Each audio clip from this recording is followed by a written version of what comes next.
in that regards. They've both completed their loan spells late in the day. And I'm keen to see how they both fit into their systems. And when you look at it, Ben Napier, who is our loan manager, and the loan management team, they need to take a lot of credit because they've coordinated a lot of moves. And if I'm honest, like I said, looking at a lot of these players who are on loan, their futures are a bit in limbo. They're of the age where they need to play. I'm not too sure about their ability breaking into Arsenal's first team because it is difficult. A lot of these areas are congested. Like, we've got a number of defenders at 23's level, fullbacks and whatnot on the wage books, on the wages and whatnot.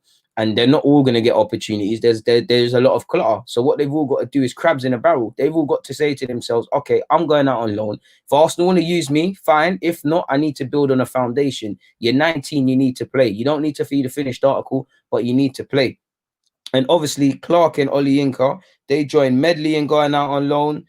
They join Koyo in going out on loan. They join Tyrese, John Jules on going out on loan. Swanson, Ilef, Bola, Smith, Osei Tutu, Olewu, Ballard, McGuinness, Ben Shafe.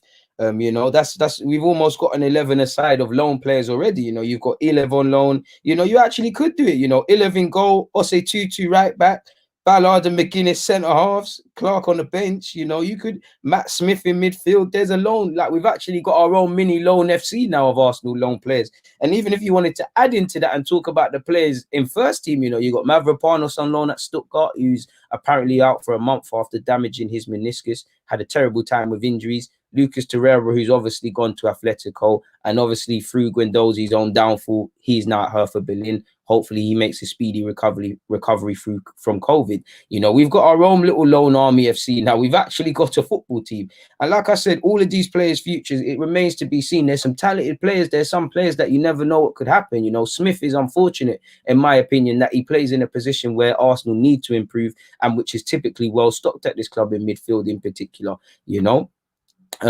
So they need to all give themselves the best platform. And I think a lot of them will be playing themselves into the shop window. If I look at it, for instance, there's 8 centre-halves at first team level. You look at Medley, look at McGuinness people, look at Ballard, look at Clarke, and I might even be missing out a name. Swanson can play there. That's 4 or 5 man that can play in the centre-halves, and then that's between yourselves. You're fighting amongst each other and trying to show that I'm the guy to start at 23s or excel on loan. Then you've got 8 at first team level. Now, we do know there's contracts running out at first team level and people will be gone and there's opportunities, but the maths doesn't look good, So they need to go where they're either putting themselves in the shop window and they're having a loan spell where Arteta has to give them an opportunity because they're making so much noise. They can either get moves away from this club and just keep developing as players, people. Because for me, I really believe in Tyrese John Jules and his ability. I'm a fan of Koyo. I think Smith deserves an opportunity. Medley's a good defender. Clarke is as well. But beyond that, there isn't too. McGuinness has done well, but again, you can't imagine opportunities being too forthcoming. For McGuinness, he's done well to go to Ipswich. Ballard has gone to Blackpool. Olewu's in Ireland. It's interesting loan spells, and I'm keen to. And if I'm honestly, if I'm Ben Napier, if I'm looking at it, people, he must be. I would like to know if they feel if him, Mertesacker, and the rest of the people in charge of loans think they've done a good job, because we've heard they do presentations and whatnot.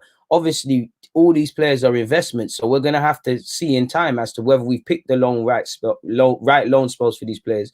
Does the coach give opportunities to young players? What's their coaching philosophy? What is the style of play? The external factors away from playing, because we should be looking at it. We should be looking at each and every player to have a 10 out of 10 loan spell, in the sense that they come back dramatically a better player. Naturally, life is different. Some are going to have excel on loan, some are going to struggle. That is life. That is football, people. Gnabry couldn't get a game at West Bromwich Albion. He's now Bayern Munich player and has won the Champions League. But, that's what we need to learn from the loan spells that don't work out. Why hasn't it worked out? Why did we send them there and not there? Was it a better fit? The ones that did work out, why? And hopefully we can build some relations with some of these clubs. Like, you look at Gillingham, they've taken 2 loan players off us, in Koyo and Medley. They are giving them football. Koyo kind of more towards the start of the season. Medley got game time, lost his place, and now back in. Can we build that sort of link? And for the players, it's what I like about all these young players. They've seized their futures. They put their futures in their own hands. They just don't want to stay at Arsenal for years on years, and then when the bubble pops or they get released or sold, they've got no real experience to help them, people. So hope more life to these guys, man. I hope it makes them excel. I hope it makes them do their thing, people. really, really and truly.